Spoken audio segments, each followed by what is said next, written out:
Eropa di awal abad ke-20, Paris, London, Berlin, sebuah dunia yang tampak penuh keanggunan, kemajuan, dan janji masa depan yang cerah. Orang-orang berjalan di jalanan yang ramai, menikmati hidup dalam era yang kemudian dikenal sebagai Belle Époque atau era indah. Namun, di bawah permukaan yang berkilauan ini, sebuah mesin kehancuran sedang berdetak, menunggu waktu yang tepat untuk meledak. Hanya dalam beberapa tahun, tawa di kafe-kafe akan digantikan oleh jeritan di medan perang. Kemajuan industri akan melahirkan mesin-mesin pembunuh paling efisien yang pernah ada. Ini adalah kisah tentang bagaimana sebuah era yang damai runtuh, memicu perang terbesar yang pernah disaksikan umat manusia. Perang yang akan mengubah peta dunia dan nasib jutaan orang selamanya. Perang Dunia Pertama, saat itu dunia tampak bergerak maju dengan kecepatan yang belum pernah terjadi sebelumnya. Kereta api uap melintasi benua, menghubungkan kota-kota yang dulu terisolasi. Pabrik-pabrik menjulang tinggi, memproduksi barang-barang dengan skala massal. Di kota-kota besar Eropa, seni dan budaya berkembang pesat. Gedung opera megah menjadi pusat kehidupan sosial. Sementara Kafka dipenuhi oleh para pemikir, seniman, dan warga biasa yang mendiskusikan masa depan. Ini adalah puncak dari optimisme, sebuah keyakinan bahwa teknologi dan peradaban akan membawa kemakmuran tanpa akhir. Namun, kemajuan ini juga membawa benih-benih kehancurannya sendiri. Di balik fasad kemewahan, ketegangan politik, ekonomi, dan sosial mulai memanas perlahan-lahan mengubah warna dunia yang tadinya cerah menjadi semakin gelap dan suram. Era indah ini, tanpa disadari, sedang berjalan menuju senjakala yang paling tragis. 4 kekuatan besar sedang bekerja di balik layar, mendorong Eropa ke jurang kehancuran. Mereka adalah 4 api yang siap membakar seluruh benua. Api pertama adalah nasionalisme, sebuah kebanggaan berlebihan terhadap bangsa sendiri yang berubah menjadi kebencian terhadap bangsa lain. Di seluruh Eropa, massa mengibarkan bendera dengan semangat buta, siap mati demi kejayaan bangsa, terutama di wilayah Balkan. Nasionalisme Serbia yang membara menjadi sumbu yang sangat berbahaya. Api kedua adalah imperialisme. Negara-negara kuat seperti Inggris, Prancis, dan Jerman saling berebut kekuasaan dan wilayah di seluruh dunia. Mereka melihat koloni sebagai sumber kekayaan dan simbol status. Perebutan wilayah ini menciptakan persaingan sengit dan ketidakpercayaan yang mendalam.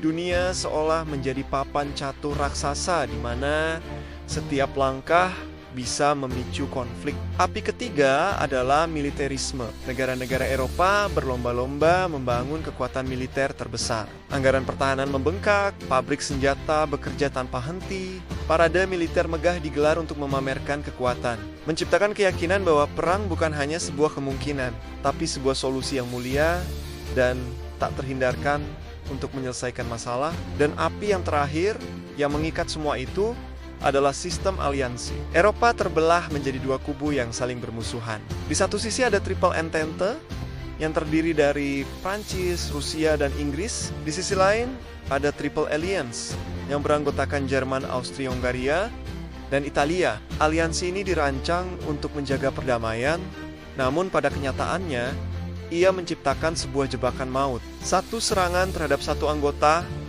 akan memicu reaksi berantai yang menyeret semua negara ke dalam perang. Eropa kini menjadi sebuah rumah kartu yang rapuh. Di tengah semua ketegangan ini, ada satu wilayah yang menjadi pusat badai, Balkan. Wilayah ini dijuluki Tong Mesiu Eropa karena suatu alasan. Selama berabad-abad, Balkan menjadi tempat perebutan pengaruh antara kekaisaran besar seperti Austria-Hungaria, Rusia, dan Kekaisaran Ottoman. Wilayah ini adalah mosaik etnis dan agama yang kompleks, di mana berbagai kelompok saling menyimpan dendam sejarah. Nasionalisme Slavia yang didukung oleh Rusia ingin menyatukan bangsa Slavia di bawah satu bendera, sebuah ide yang sangat mengancam Kekaisaran Austria-Hungaria yang multi-etnis. Kota Sarajevo di Bosnia, yang saat itu berada di bawah kendali Austria-Hungaria, menjadi titik panas utama. Ketegangan begitu tinggi sehingga semua orang tahu hanya butuh satu percikan api kecil untuk meledakkan seluruh Tong Mesiu ini dan membakar Eropa, dan percikan itu akan segera datang. Tanggal 28 Juni tahun 1914, Di kota Sarajevo, Archduke Franz Ferdinand, pewaris takhta Kekaisaran Austria-Hungaria, dan istrinya Sophie melakukan kunjungan kenegaraan.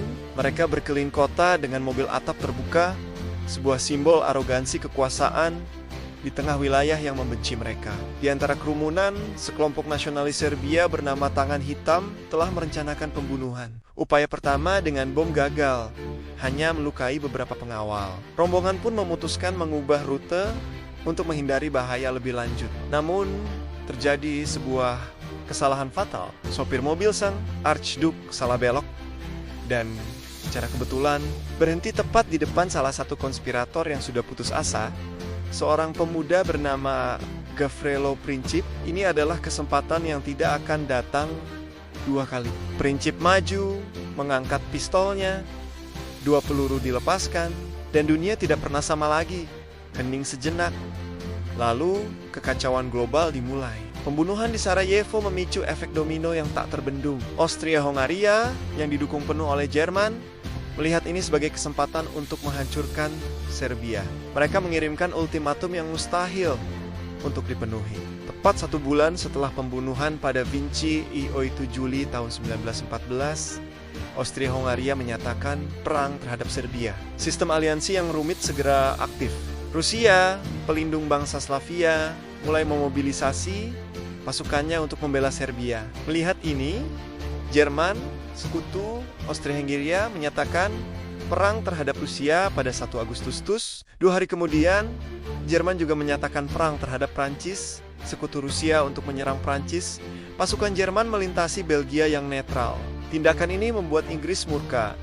Dan pada 4 Agustus, Inggris menyatakan perang terhadap Jerman. Dalam waktu kurang dari seminggu, sebuah krisis lokal di Balkan telah berubah menjadi perang besar yang melibatkan seluruh kekuatan utama Eropa.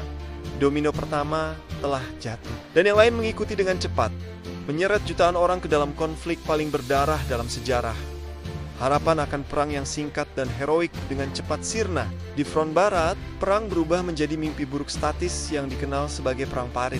Jutaan tentara dari kedua belah pihak menggali parit-parit panjang yang membentang dari pantai Belgia hingga perbatasan Swiss.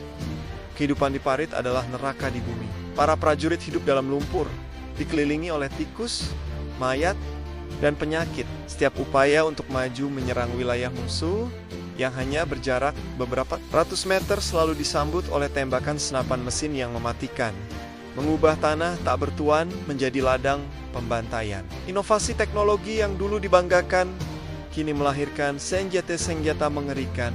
Gas beracun dilepaskan, memaksa tentara memakai masker gas yang menyeramkan. Tank pertama muncul di medan perang. Monster baja yang bergerak lambat namun menakutkan. Kapal selam Jerman atau U-boat mengintai di bawah laut, menenggelamkan kapal tanpa peringatan. Ini bukan lagi perang kavaleri yang gagah berani. Ini adalah pembantaian industri modern. Selama 3 tahun pertama perang, Amerika Serikat tetap netral. Presiden Woodrow Wilson memenangkan pemilihan ulang dengan slogan, "Dia menjaga kita dari perang." Namun, sentimen publik mulai berubah. Jerman melancarkan perang kapal selam tak terbatas, menenggelamkan kapal dagang dan penumpang, termasuk kapal pesiar Inggris, Lusitania, pada tahun 1915, yang menewaskan lebih dari 100 warga Amerika. Kemarahan publik di Amerika memuncak. Puncaknya adalah ketika intelijen Inggris mencegat sebuah telegram rahasia dari Jerman ke Meksiko yang dikenal sebagai Telegram Zimmerman. Isinya, Jerman menawarkan bantuan kepada Meksiko untuk merebut kembali wilayah Texas, New Mexico, dan Arizona jika Meksiko mau berperang melawan Amerika Serikat. Ini adalah penghinaan terakhir. Pada April tahun 1917, Amerika Serikat akhirnya menyatakan perang terhadap Jerman. Kedatangan jutaan tentara Amerika yang masih segar memberikan dorongan moral dan kekuatan yang sangat dibutuhkan oleh sekutu yang sudah kelelahan. Masuknya Amerika Serikat menjadi titik balik perang. Di sisi lain, Jerman mulai kehabisan sumber daya dan tenaga. Blokade laut oleh Inggris mencekik ekonominya, menyebabkan kelaparan di dalam negeri. Serangan besar terakhir Jerman di front barat pada musim semi 1918 gagal total. Dengan pasukan yang kelelahan, moral yang hancur, dan revolusi yang mulai bergejolak di dalam negeri, para pemimpin militer Jerman akhirnya menyadari bahwa perang tidak bisa dimenangkan. Kaisar Wilhelm II turun takhta dan melarikan diri. Pemerintah baru Jerman segera meminta gencatan senjata. Akhirnya, pada jam ke-11, hari ke-11, bulan ke-11 tahun 1918, senjata-senjata di front barat berhenti berbunyi. Perang telah berakhir. Namun, keheningan yang datang bukanlah keheningan damai, melainkan keheningan duka atas jutaan nyawa yang telah hilang. Pada tahun 1919, para pemimpin negara pemenang berkumpul di Istana Versailles, Prancis, untuk merancang perjanjian damai. Namun, perdamaian yang mereka ciptakan bukanlah perdamaian yang adil. Perjanjian Versailles sepenuhnya menyalahkan Jerman sebagai penyebab perang. Jerman dipaksa untuk membayar ganti rugi perang yang sangat besar, kehilangan seluruh koloninya, dan wilayahnya sendiri diperkecil. Angkatan bersenjatanya dibatasi secara drastis. Delegasi Jerman yang hadir hanya bisa menerima sayrat-sayrat ini dengan wajah muram dan rasa terhina. Perjanjian ini tidak menciptakan perdamaian, melainkan menanam benih dendam yang mendalam di hati rakyat Jerman. Di tengah puing-puing kekalahan dan penghinaan inilah, ideologi ekstrim akan menemukan tanah yang subur untuk tumbuh. Perang untuk mengakhiri semua perang, pada kenyataannya, hanya menjadi jeda sebelum babak selanjutnya yang jauh lebih mengerikan. Lebih dari 15 juta orang tewas, 4 kekaisaran runtuh, sebuah generasi hilang selamanya. Perang Dunia Pertama meninggalkan luka yang sangat dalam pada jiwa manusia. Kuburan perang yang tak terhitung jumlahnya, dan monumen peringatan yang tersebar di seluruh Eropa menjadi pengingat abadi akan biaya dari sebuah kegagalan diplomasi. Nasionalisme buta dan ambisi yang tak terkendali. Sejarah bukan sekadar kumpulan tanggal dan peristiwa untuk dihafal. Ia adalah cermin dari kesalahan-kesalahan kita di masa lalu. Sejarah tidak meminta kita untuk melupakan. Ia menuntut kita untuk belajar, agar tragedi serupa tidak pernah terulang lagi. Terima kasih sudah menonton. Jika kalian merasa video ini bermanfaat, jangan lupa untuk subscribe, like, dan berikan komentar kalian. Sampai jumpa di episode Sejarah Bos berikutnya.